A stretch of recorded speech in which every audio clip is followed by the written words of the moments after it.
The next thing that I like to teach about your hips is how to release that sacrum part. So the back portion of it, and how to reset. So if they're a little uneven, you can reset them.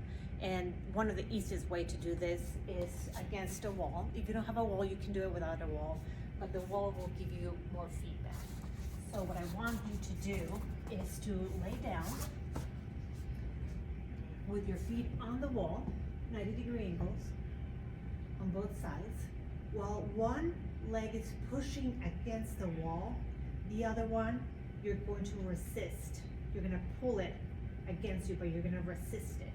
So they're going in opposite directions. You do one side, hold it for 5 seconds, and then switch. You wanna do this cycle about 4 to 5 times, holding each one for 5 seconds. If you don't have a wall, you can easily do this without a wall. It's just gonna take more practice. You wanna make sure that you're pushing one as you're pulling the other one. So it's a little bit more of that kind of tapping and rubbing your belly. You can do it that way as well. Once you do that portion of the releasing and resetting your hips, then the next exercises will come in. After you do your hip release, your hip flexor releases, and your sacrum resetting, I like to continue with a foam roller. Just setting it on the floor. You want to make sure that your hips are on top of it.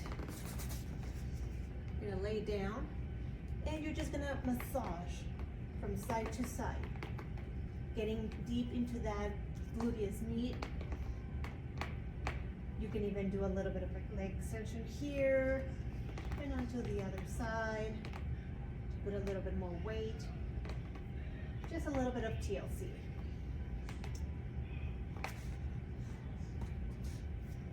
Now, on to the next exercise. We're gonna continue with a little bit of stretching and mobility. The next one is your froggers. You're gonna need something, a surface where you can put on your knees on. So if it's the bare floor, it might hurt a little bit. So I would suggest putting some towels underneath or some pillows on your knees. That way it's not too painful.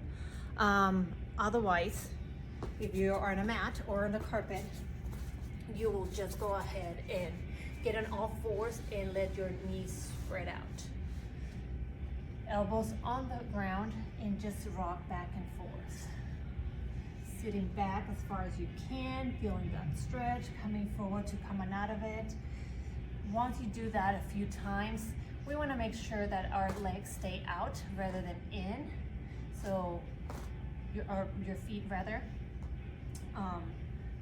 Keep rocking back and forth. Once you have accomplished and gotten deep into it, you can go ahead and bring all your chest down into the floor and do some rotations here, external rotations, some wipers, as I call them, side to side. Go back into your frogger, do more to see if you can get deeper into it. This is gonna release the inner portion of your legs, your adductors and your groin area. Another way of doing it is by placing one foot out on the inside portion of your foot. It's gonna be against the floor and you're just gonna be rocking back and forth as well. So this is more gentle than the frogger. You can do this one and then obviously switch to the other side.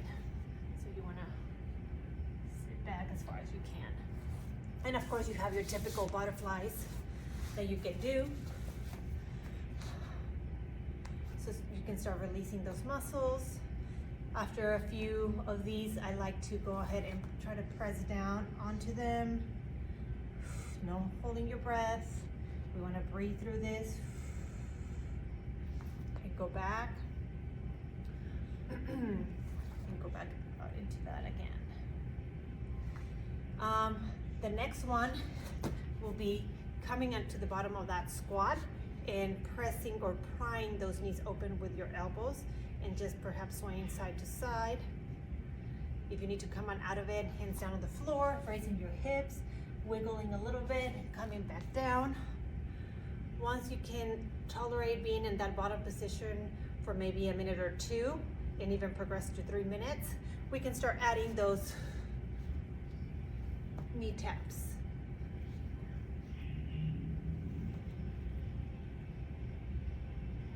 Perfect.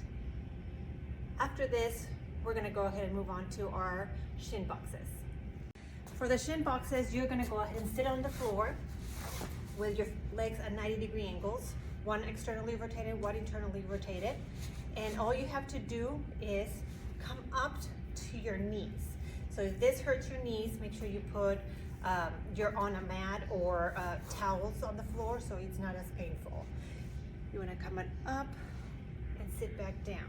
Controlled up without flopping. Up to full extension, squeezing those glutes, and back down. You can switch after a few reps to the other side and do the same thing. Up, squeezing those glutes, back down, controlled. After a few of these, we can move on from that shin box position to a kneeling position. So coming up to that shin box, into that kneeling. Bring it back down and switch. Kneel.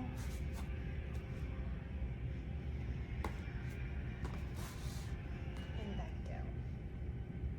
This is going to create a little bit more lubrication into those hips and get you ready for the next one.